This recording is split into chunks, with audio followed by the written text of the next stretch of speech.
Hello, welcome to Chinese Folk Tales. I'm Bob Jones, and I've got an amazing story to tell you. I hope you enjoy it.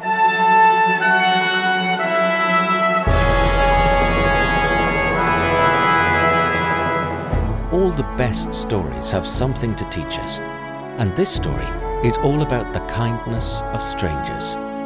As our story shows, being kind to people you don't even know can bring about wonderful rewards.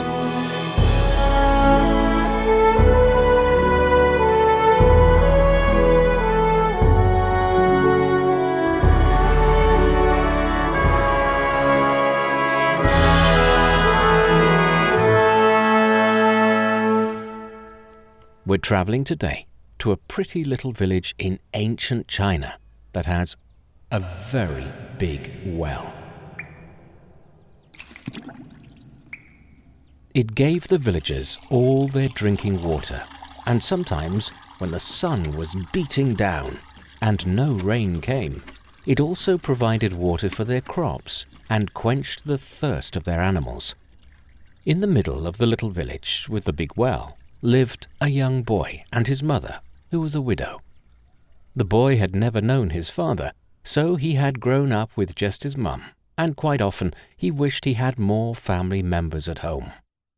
Wouldn't it be great to have a grandmother to spoil me, like all my friends at school have? Said the boy. That would be lovely, and I'd love to give that to you, but it's just the two of us.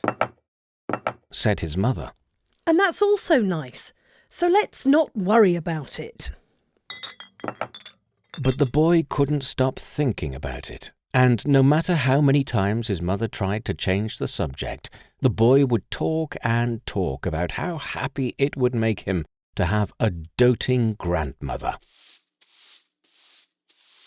Granny could give me lots of cuddles. She would bake me my favourite treats and would read me stories.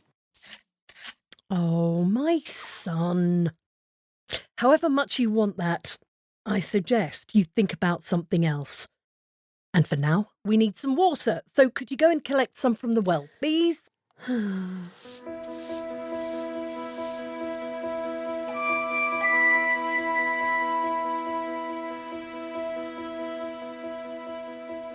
Now, one day, there came a knock at the door. When the boy opened it, he found a little old woman. She was very dirty, a bit smelly, and wearing tattered rags. But she was smiling kindly up at him. "Hello, dear," said the old lady. "Have you got any food to spare? And could you perhaps give me a little drink from your wonderful village well?" The boy was delighted and asked the woman to take a seat while he scampered off to the well.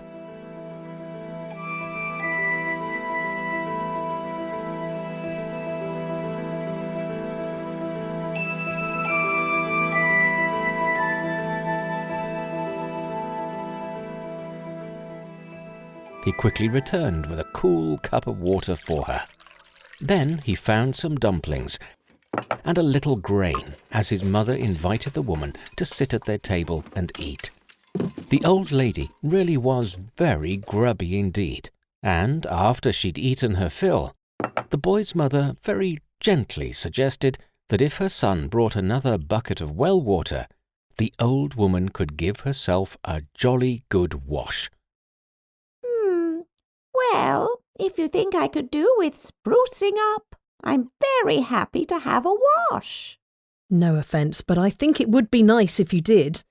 Plus, you seem to have a lot of spiky chestnut tree pods in your hair, which I can pick out for you, if you like. And excitedly, the boy asked, Can you be my granny too? I've always wanted to have a grandmother. The old woman laughed, agreed to have a bath, and said she'd be delighted to join the family, on one condition. Now this is very important. Don't throw away those spiky seed pods. Gather them all together in a jar and bury them under that chestnut tree in the garden. You must not dig them up again until the great flood comes. When is the great flood coming? The boy asked, feeling slightly worried. You will know when the time has come, when the eyes of the 2 stone lions outside the prison turn red. One last thing. It's very important that you take a piece of linden wood and carve a little sand ship and keep it in a box.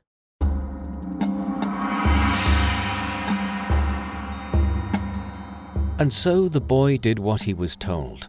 He crafted a tiny sand ship with a square sail and a flat bottom and placed it delicately in a tiny box made of jade.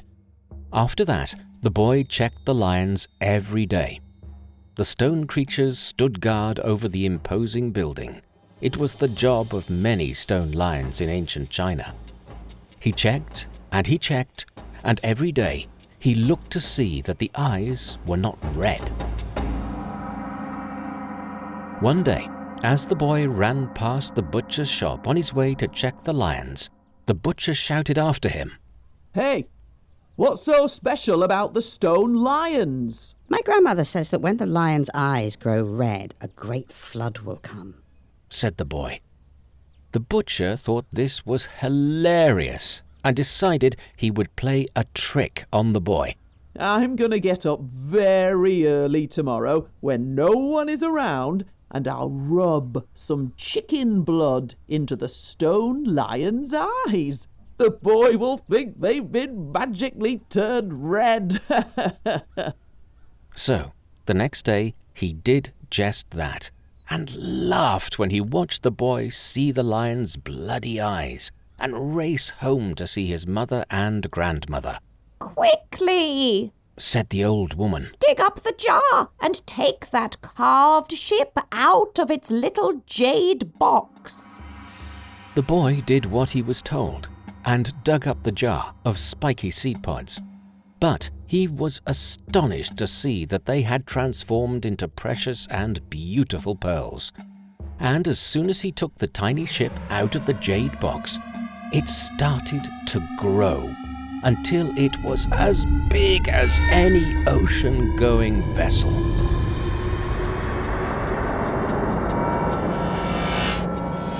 The boy's grandmother had one warning. The great flood is coming, and when it does, remember this. You may save all the animals that are driven into the ship, but aside from our little family, do not allow any other human beings to board the vessel. At this, the boy, his mother, and his grandmother climbed aboard the sand ship. Suddenly, the grandmother disappeared.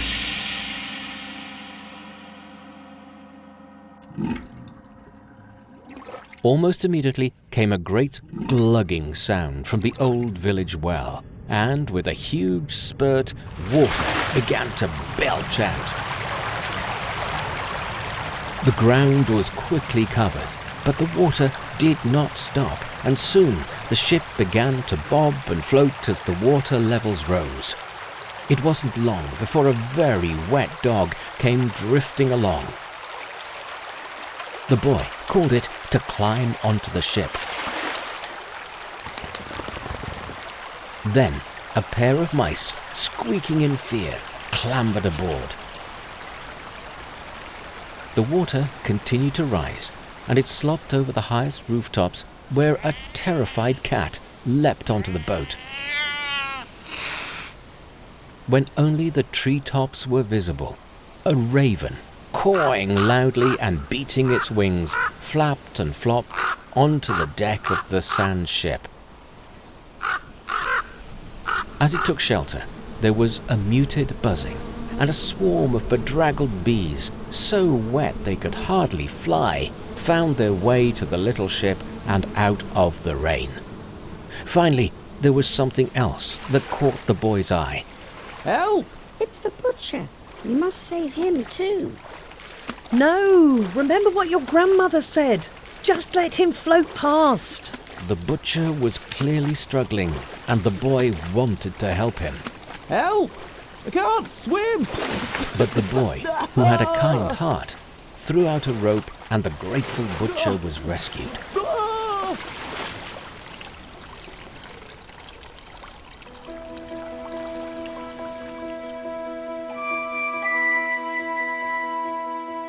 Gradually, the water subsided. The treetops became visible, and then the houses could be seen again. When the water had receded completely, they all stepped off the boat onto dry land. Immediately, the ship started shrinking, growing smaller and smaller until the boy could put it back into its special jade box.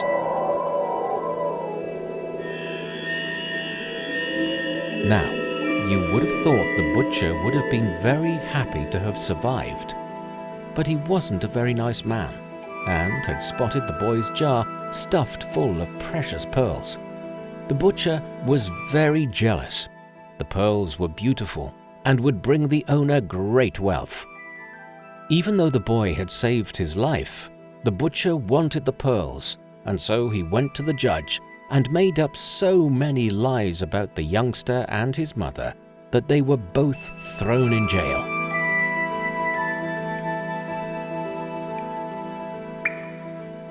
I said we should have let him float past. Yes, maybe you had a point. The jail was not a very nice place to be, but things could have been much worse for the boy and his mother. Their kindness to the animals they rescued had not been forgotten.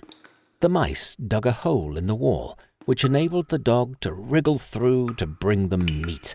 And the cat, who could climb and jump so easily, was able to find its way in with bread, so the two of them didn't go hungry. Thank you, dog and mice. It's very good of you to help us. Yes, and thank you, cat, for the bread. We're very grateful.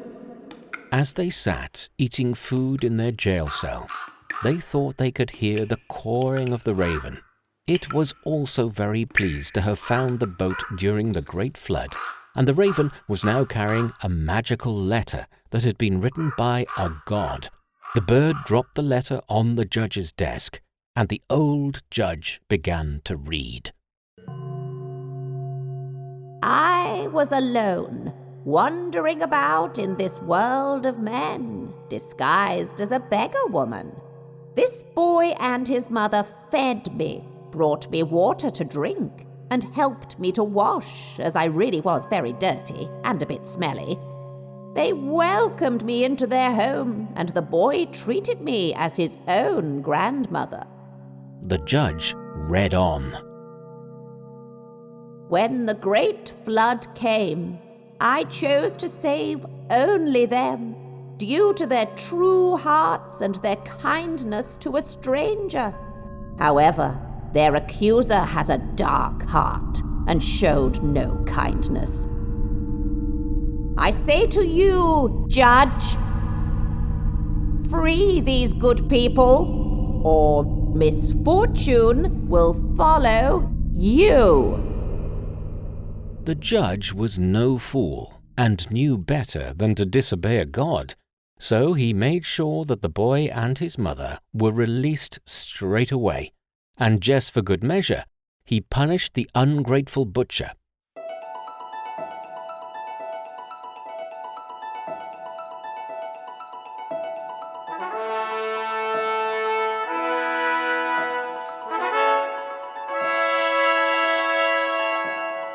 As for the boy and his mother, they returned to their little village, where they lived very happily as the boy grew up.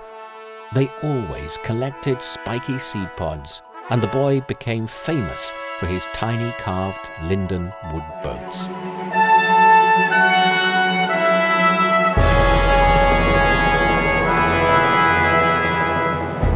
But that's not quite the end of the story. One day, the royal entourage came to his little village. By now, the boy had grown into a fine man. He remained kind and was wise and good to his mother. The kingdom's princess had announced she was looking for a husband, but was keen to make a good choice. He watched as the royal proclamation was made near to the village well.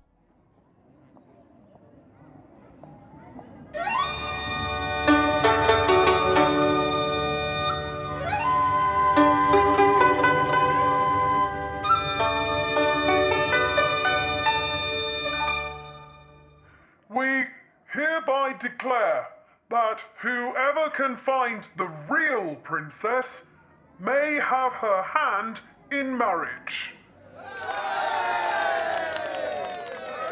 It wasn't that easy, as the entourage was filled with dozens of litters bearing many ladies, all wearing thick veils. Hiding among them was the beautiful princess. Princesses are always beautiful in stories like this. With only one guess, it was nearly impossible to work out which litter was the one with Her Royal Highness. This could be tricky, said the boy, who was now a handsome young man. But before he could make any mistake, he heard a loud buzzing. There's our swarm of bees. So much drier than on the boat, and they're gathering over that veiled lady's head. I'm making my choice, thanks, bees. My lord, I believe this is the princess. And he was right. And it was a good thing, too, because it was love at first sight. The princess was very pleased to be marrying such a kind and handsome man. The wedding was celebrated with dancing and singing around the old well, and the god, who liked a party, arrived at the ceremony disguised once again as the boy's grandmother. I bless your marriage and can see you will both live long and happy lives together.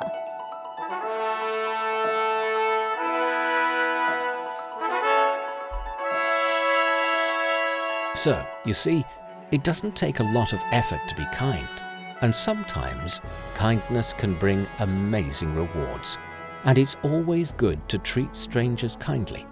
They may not always turn out to be a god, but you never know, do you?